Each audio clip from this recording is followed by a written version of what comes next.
Hey guys, in this video I'm going to explain how stacking steroids, different types of steroids, is exactly like making a pasta sauce, a spaghetti sauce. Okay, so you start with a base in spaghetti sauce that's like a tomato based, right? And in steroids that would just be testosterone. Now testosterone by itself can be good; it works, right? And just like a spaghetti sauce, just tomato sauce works. I do, when I'm lazy, I just do that all the time. I just mix tomato sauce with some penne and then call it a day, right?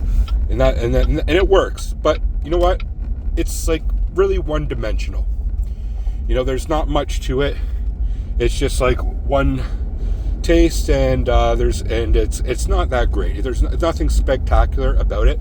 Just like with testosterone only, yeah, it can be okay, you can get results, but testosterone is just the base. You want to be adding other things to the recipe to make it something that's a little bit more flavorful and a full spectrum of flavor. So in that sense, we add another compound, which would be DHT, which in itself isn't necessarily overpowering. Okay, but it just complements the base well. So, for example, that could be something in a sauce like garlic.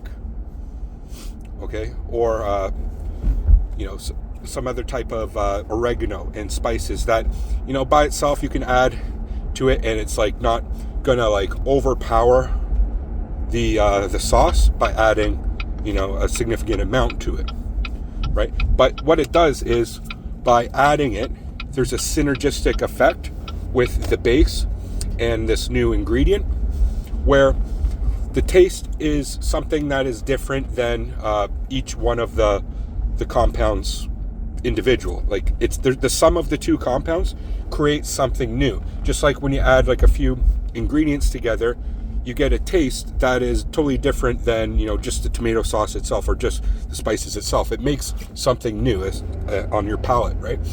And in that sense, there's different receptor sites on the tongue that these molecules attach to that then activate, just like in steroids. This is why this analogy works so well, because in our body we have receptor sites everywhere in our all tissues, organs, nervous tissue, central nervous system, muscles, skeleton, etc., reproductive system, etc., where the androgens and the steroids, the DHT derivatives, testosterone itself binds to these receptor sites. Now, when you had different compounds together, it creates, just like the palate of our body, if you want to think of it that way, like our tongue, like our whole body has a tongue, it's going to activate different receptor sites together.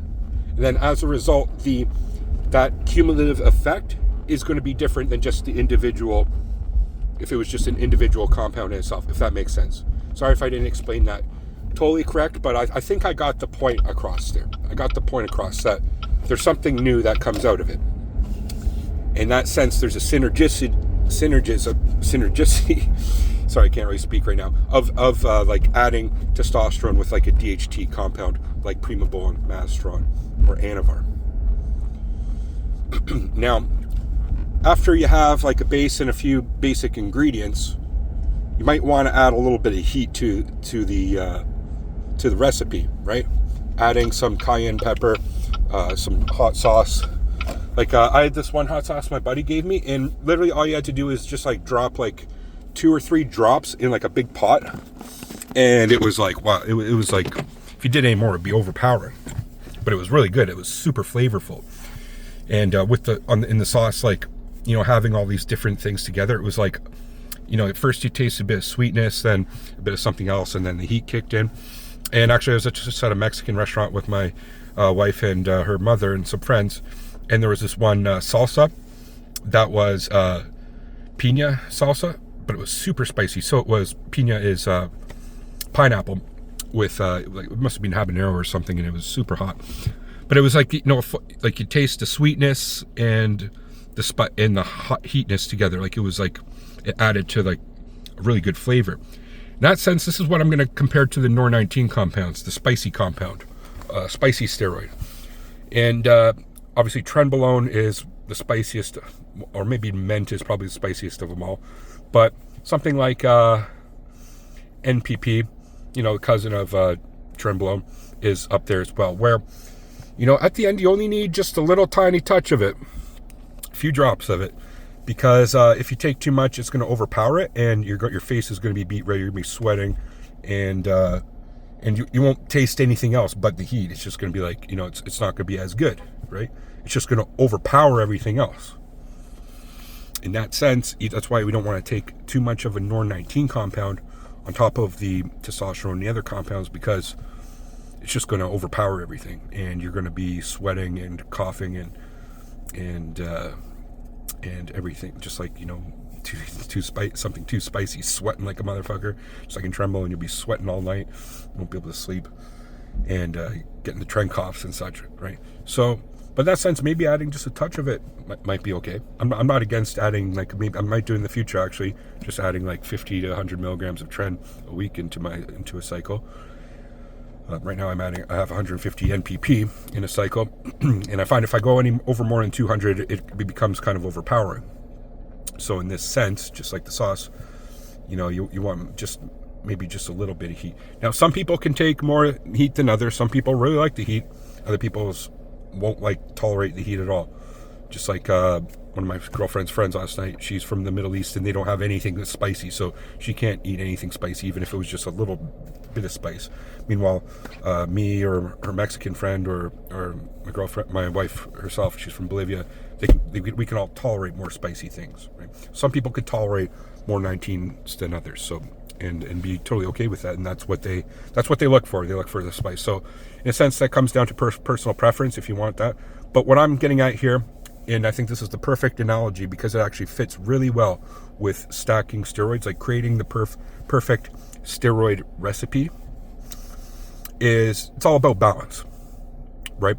And just having like a full spectrum flavor that's going to activate different receptor sites on your tongue.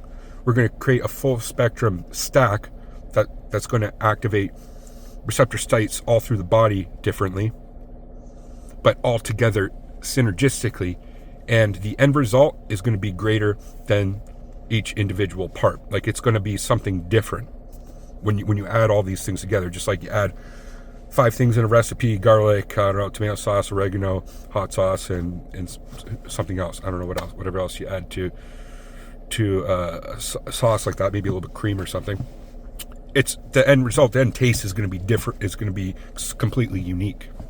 Okay, and that's why we do it. But then again, some people just like tomato sauce. You could just do nothing but testosterone, and that it's edible too. It works too, right? But I don't think it's ideal. Anyway, what are your guys' thoughts on this video? Did this metaphor, was it accurate? Is it not accurate? What do you think? What do you recommend? Does it make sense?